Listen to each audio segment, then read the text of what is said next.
Ada beberapa hal yang membuat kita profitable sebenarnya. Dan broker nggak suka. Karena resikonya mereka itu nggak bisa kejaga. Broker tambah seneng, kasih tuh leverage yang gede. Bonus deposit. Ada orang yang dia trading di saham. Kemudian di forex, dia cuma cari dopamin aja. Ya dibalik sama dia. Ada yang di forex cuma ngambilnya di saham atau di pokoknya beda-beda. di bisnis. Jadi orang itu emang ya namanya manusia macam-macam.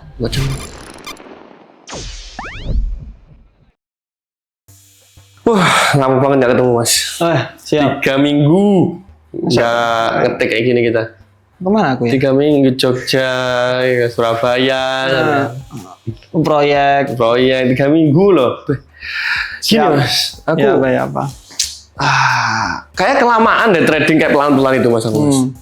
Pengen cepet langsung shoot gitu gimana? Cepet Pengen soge. cepet soge, cepet kaya, zero effort, apa namanya? no risk. Satunya apa? Zero investment, every single day, every single week. Apa sih satunya itu? Travel included. Nah, bahas tentang pengen cepet ini Mas aku Mas.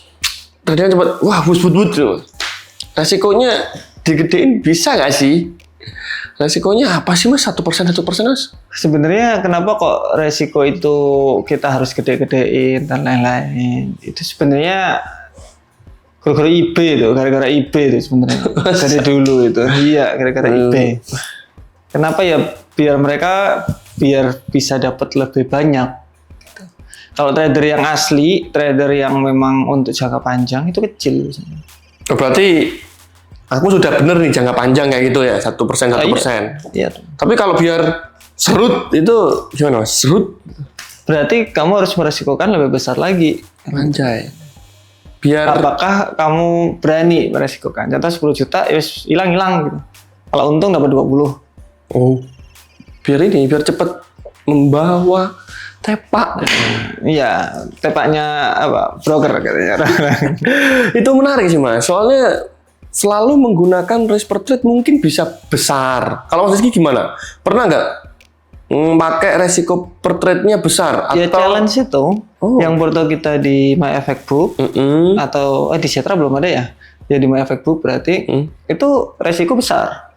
Resiko besar? Resiko besar. Tapi gain-nya juga sangat-sangat besar toh. Resiko untuk hilangnya juga besar? Ya besar pasti. Oke. Pasti kalau itu. Karena kita gain-nya gede, pasti ya resikonya juga gede. Simpel aja. Tapi kalau yang hariannya Mas? Kalau harian biasanya ya wajar-wajar aja sih. Nggak pernah sebesar-besar kayak orang-orang itu, nggak pernah saya. Tapi pernah nggak Mas Rizky itu ketika ada setup plan yang ini bener-bener oke, bener-bener ini sesuai, ini bakalan naik, ini udah sesuai conviction-nya udah S plus lah. Lalu resiko trade-nya dinaikin? Kadang-kadang. Oh, itu juga nggak masalah ya Mas ya? Nggak masalah. Kan setiap orang juga punya grid juga loh. Itu wajar sih. Cuma harus dibatasi juga. Jadi contoh nih kalau teman-teman itu lagi trading, bagus banget kan entry-nya. Entry 2 kali. Itu juga nggak masalah. Yang penting udah capek jam terbang yang udah besar ya? Yang penting yang dinamakan risk management itu seberapa besar kita memanage risk atau kita bisa menerima resiko sebenarnya. Seberapa besar kita bisa menerima resikonya. Orang-orang contoh all in aja semuanya. Ya berarti dia bisa mengambil atau saya resiko segitu gitu loh. Makanya ada yang bilang katanya, itu pakai cash management apalah itu aku mikir kan, ya itu terserah, gak masalah. Tapi jangan sampai jadi addiction untuk deposit terus kasihan. Kalau dia paling modalnya kan contoh di 1M gitu, dia masukin 10 juta nggak kerasa. Tapi orang-orang lain kan dilihat tuh 10 juta, ternyata bisa jadi segini. Aku all in 10 juta. Tapi pinjem 10 juta bar itu. Padahal orang yang 1M itu 10 jutanya cuma 1% ya? Iya. Kalau nggak gitu, dia bisa dapat dari tradingannya teman-teman. Dari komisi. IP. Jadi rugi pun, dia rugi 10 juta, masih tetap dapat dia. Kalau orang-orangnya yang di bawahnya itu rugi, mereka dapat komisi? Masih tetap dapat toh. Kanan kiri oke mas. Kanan kiri oke tuh. Itu dapat. Kemudian setelah dapat ya bisa jadi itu juga akun demo atau akun dummy juga yang juga bisa toh. Ya udah.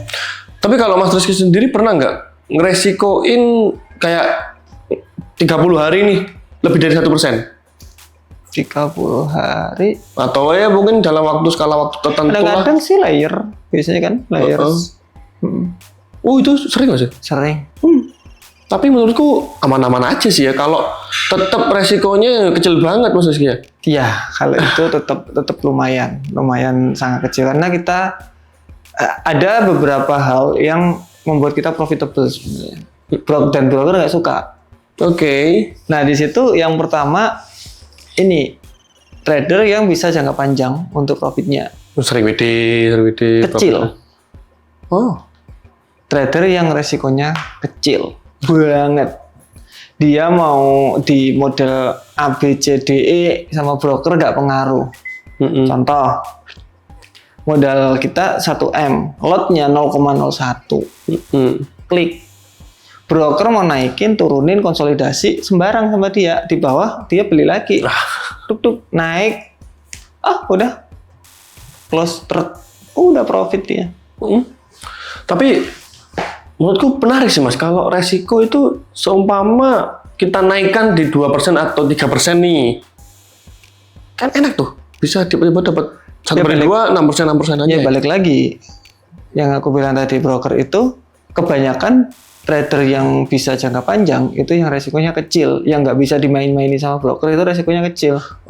Itu malah ribet banget nanti sama broker itu, karena dia profitable. Malah yang disukai broker ketika risikonya besar-besar. Nah itu yang disukai. Ya iya dong kan. Jadi kenapa kok ada data 90% trader gagal? Yes. Kenapa kok ada data itu? Ya karena risikonya besar-besar. Karena resikonya mereka itu nggak bisa kejaga. Dan broker tambah seneng kasih tuh leverage yang gede.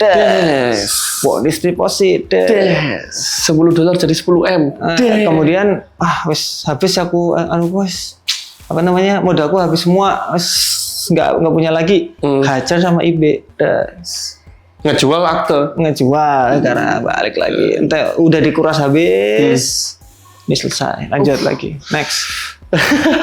Tapi 90% orang trader yang gagal itu lebih pengen masuk forex, ya pengen cepat kaya mas. Gimana caranya? Mudah banget ya cuma gini-gini. Iya mungkin. Tapi menurut saya lebih bagus dibuat untuk diversifikasi.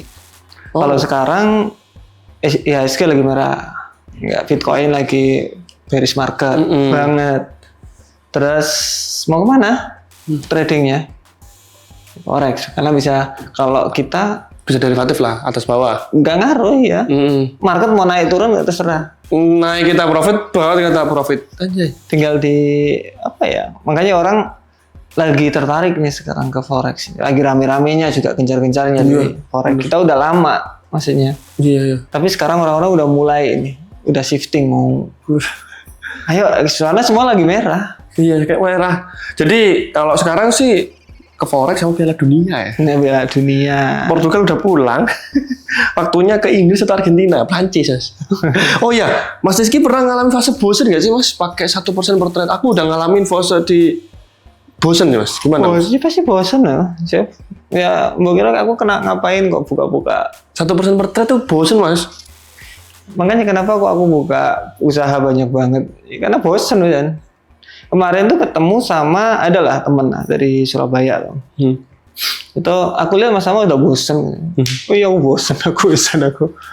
Nah sekarang walaupun teman-teman ini contoh nih ada robot yang sudah oke gitu. Bikin robot momentum atau robot akun tanaman, kan profit terus menerus tuh. Pelan tuh tapi profit tuh. Itu masih tetap pengen trading dewe.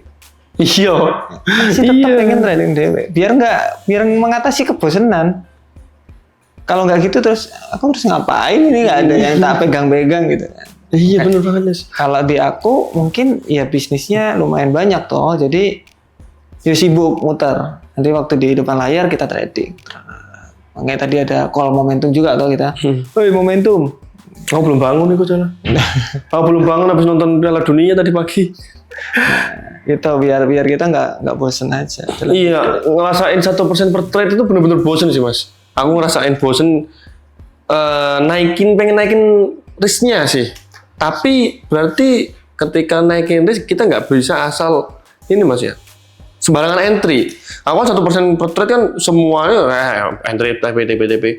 Tapi kalau 2% atau 5% trade lah per trade. Itu benar-benar cari yang josjis lah katakanlah. Josjis lah. Mungkin ya. Kalau saya sekarang nggak begitu ribet sih kalau ada entry-an gitu. Kayak ada entry nggak ada ya wes next. Iya. Berarti mau shifting ke sana nih. Mengkok didik lah. Sini. Dirimu sih agak lumayan sih Jeff. Soalnya kan kamu ada kerjaan di sekolah trading, ada trading juga. Jadi ada dua. Jadi kadang-kadang sibuk di sini, kadang-kadang sibuk di sini. Itu masih bosanannya masih agak berkurang lah masih. Bayangin kamu fokus ke trading, wah ngeludas itu. Mas. Aku belum ngerasain sih. Soalnya gini, contoh kita yang dilihat itu chart doang. Pagi kita harus decision, oke ini market mau naik apa turun, oke naik, buy, das. Kemudian tunggu koreksi, wah kena floating nih, SL, das. Buy lagi, karena udah bagus. Entry lagi, naik lagi, OTP, das gitu sampai sore lah. Malam lah. Pusing lah. Habis itu selesai, udahlah. Nanti malam, lagi nggak his lagi. Jadi dari satu hari itu ada untung, ada rugi, ada untung, ada rugi. Itu emosional kita kan naik. Oke. Itu capek minta ampun itu. Iya. Makanya ketika orang itu tradingannya banyak, kan decision yang di akhir-akhir itu gagal biasanya. Maksudnya nggak bagus. Benar-benar gitu. Karena capek. Aku ada mas, saran buat sampean nggak bosen. Ngapa ini? Kan challenge menggunakan akunnya JP. Sekolah trading. Akunnya JP.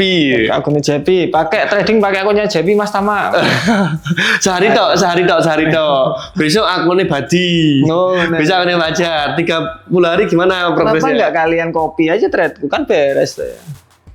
Gimana caranya ngopi mas? Ya kan bisa tuh. Kenapa enggak? Iya. Tinggal kopi ya. Oke lah. Oke lah mas. Tapi benar-benar mas, aku ngerasain 1% per trade itu di fase-fase bosen mas. Ya SLTP.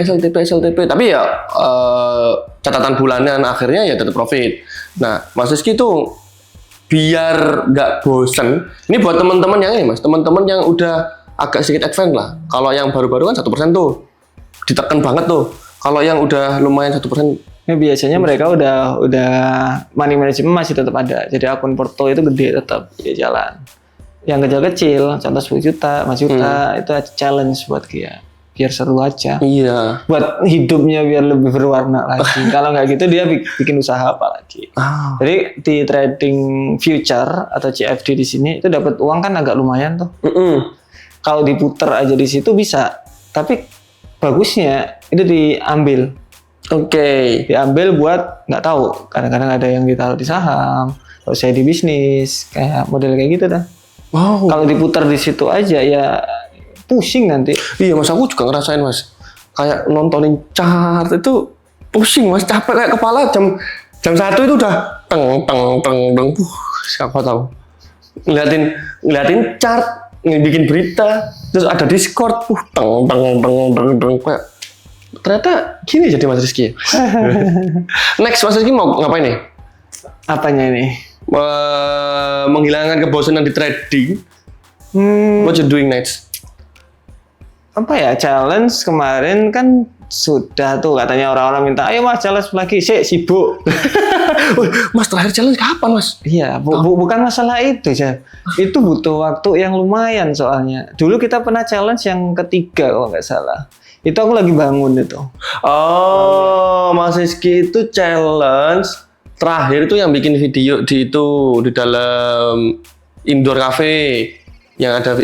Iya kan yang 3 hari langsung 200 juta dari $200 jadi 60 juta itu 3 hari toh? Kalau yang tahun kemarin pas bangun ini sampai tinggal traktornya lu tiba-tiba nggak ada intinya. Mas entry. Itu nggak salah $30. $30, aku rencanaku bisa berapa puluh juta gitu kan jadinya. Itu cuma dapat 1,5 juta misalnya. Bukan $30, mas $10. Apa $10 ya? Itu pas ini Chandra sakit. Aku pokoknya lupa. Nah itu memang butuh intensitas yang lumayan karena ini kan kita scalping. Lotnya agak lumayan kalau challenge ya harus dilihat.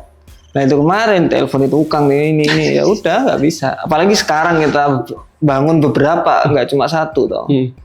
Bisa. Ini ya challenge ya mas. Nanti kalau udah selesai semua pembangunan, nggak tahu kapan selesai. soalnya di tahun ini challenge belum ada mas. Tahun kemarin challenge kan banyak tuh. Gampang lah. Gampang lagi bisa hampir Agustus di sana mas. Yang di sana 2 bulan selesai. Anjir. Rumah 1 bulan. 3 bulan. Gini, belum yang di sana. Oh ya saya suwe. Mas. Paling tahun besok kali. Anjir, setahun free nggak ada challenge. Ayolah. Iya trading aja. Gini. Challenge sehari tok. Aku malah ini Jeff. Untuk challenge-nya itu ke robot sekarang. Yang bikin menarik. Nah itu yang bikin menariknya itu malah. Itu oke sih. Jadi kita bikin sistemnya dibuat otomasi. Oke sih. Nah itu buat challenge. Wah itu keren itu. Oh oke sih. Itu menghilangkan kekebutan orang-orang 1% per trade itu. Bisa. Soalnya di Discord tuh banyak banget orang-orang yang aku pengen naikin resiko. Soalnya kan udah ini jam terbangnya udah panjang, lalu dia udah punya plan yang high probability setup kayak kita, Mas Rizky. Dan oke aja 2% per trade. Sebenarnya gini, orang itu tahu kok kapan naikin resiko, kapan nurunin resiko, kapan capable-nya dia. Itu sebenarnya mereka tahu. Bener. Sebenarnya tahu. Oh, ini waktunya aku naikin. Ya wes, naikin aja. Terus SL. Ya wes. Ya nggak masalah. Itu sering banget aku mas. Itu sering banget tuh. Iya keep going aja. It's okay. Oh takut banget lolos. Udahlah biarin. Iya kenapa orang takut tuh sih? Udah biarin. Cuma aku nggak takut sih. Cuma here we go again kayak gitu mas. Ada lagi yang gini. Ada trader yang emang dananya itu unlimited. Ya bukan unlimited sampai nggak ada batasnya ya. Cuma maksudnya mungkin dananya itu di 10 miliar gitu. Tapi dia masukinnya 100 juta. Iya. Resikonya kecil. 0,1 gitu. Nah itu 0,2 0,03 0,03 dan 0,02 gitu aku lupa. Itu floating. Ini biarin sama dia. Terus misalkan udah terlalu banyak floatingnya, kan dia entry-nya agak lumayan banyak, kita masukin 100 lagi gitu. Gak peduli ya, terus habis itu harga naik, oh ya tradingan apa, tapi tak dilihat portonya ya profit. Ya emang gini tamakan, modalku di belakang gede. Jadi walaupun ini apa ya, drawdown segini, ya wis tak masukin. Jadi contoh kayak EA, robot itu ketika kita masuk MGL 5 kalau nggak salah ya, kalau mau bikin apa Porto kalau nggak salah MGL 5. Drawdownnya itu pengennya di 10%. Sebelum 10%, contoh udah floating hampir 10%. Depositnya lagi, das. Oh. Mau lagi deposit aja lagi. Udah itu portonya bagus itu, equity-nya juga naik gitu. Dan itu pasti kan dia udah punya trading plan, ya udah itu pasti profit. Karena trading plan-nya dia ada, resikonya kecil, modalnya gede, selesai dah itu. Kelar urusan untuk forex. Itu yang kita terapin di akun tanaman. Yes, itu sampai sekarang tetap jalan. Ya, teman-teman lihat portonya aja.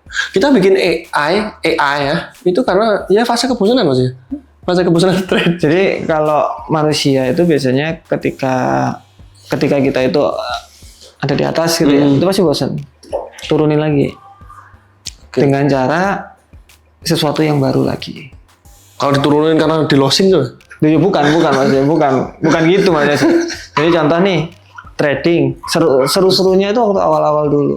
Kita nemuin strategi yang benar-benar works, yang profitable terus, kemudian kita bisa WD tiap hari, seneng gitu pasti. Seneng banget itu. seneng gitu. Tapi setelah beberapa tahun itu ini ya gitu, gitu udah profitable, tahap profitable. Meskipun mau nambah dengan apa ya modal lebih gede, advance, itu bakalan tetap seperti itu dia. Oke. Kebosanannya manusia, laki-laki apalagi kan pengen sesuatu yang lebih gitu. Makanya kita harus turunin lagi. Entah itu dengan sesuatu yang baru lagi. Entah itu makanya kayak akun challenge, kemudian apa ya bisnis-bisnis yang lain, taruh di mungkin kalau ada Pak siapa itu namanya ya, kalau dia ditaruh di saham, buat investment DCA dari hasil di forex-nya, ya macam-macam orang-orang. Seru ya. Jadi kalau udah di atas turun lagi. Tuh. Jadi begitu. Cari sesuatu yang baru lagi. Menarik. Jadi ada kutipan dari beberapa buku untuk mencapai orang-orang yang kebanyakan gagal itu bukan karena gagal di prosesnya mencapai kesuksesan, tapi karena dia tidak mencintai kebosanannya. Jadi untuk mencapai ke titik tertinggi harus mencintai kebosanannya. Berarti ini fase-fase saya udah deket nih Mas ya, kayak Mas Aman nih. Mencintai kebosanannya supaya dia bisa konsisten. Iya. Bisa. Soalnya kan orang-orang udah gagal terus nih, bosan gagal, balik arah, tambah gagal. Nah, kalau yang saya bilang tadi balik lagi dari nol itu maksudku bukan itu malah ini cara lain ya. Maksudnya yang ini masih tetap jalan. Iya. Kita cari yang lain. Cari gunung lain dia. Cari gunung. Iya. Kayak gitu. Bosananya tetap ada di sini, cuma kita nyari dopamin yang di lain. Karena di sini udah nggak ada dopamin lagi. Kalau kita naikin dopamin di sini habis nih, sak model-modelnya sak rumah-rumah itu nanti. Makanya kita cari yang lain. Ada orang yang dia trading di saham, kemudian di forex dia cuma cari dopamin aja, ya dibalik sama dia. Ada yang di forex cuma ngambil di saham atau di pokoknya beda-beda. Di bisnis. Jadi orang itu emang ya namanya manusia macam-macam. Caranya untuk menyenangkan diri sendiri kan beda-beda. Gitu. Oke, konklusinya berarti kita ini ya teman-teman. Copy Trade Mas Rizky. Challenge-nya ya. Mulai besok kita bikin konten challenge. Jangan sekarang. Sekarang bulan apa ya Juli Agustus itu?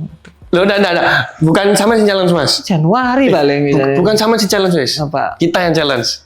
Nguri. Boleh lah. Tapi masa aku bisa kalian nggak bisa sih? Ya bisa lah. Enggak, maksudnya gini, challenge-nya itu Copy Trade Mas Rizky. Apa doa ya? Tadi sudah salaman, Mas. Masa nggak bisa sama-sama $200 kayak punya aku dulu, jadinya 120 kayak biasanya. Itu bisa ya? Bukan nggak bisa sih. Luck aja itu. Bukan. Gak tahu kenapa. Next episode aja lah. Terima kasih teman-teman.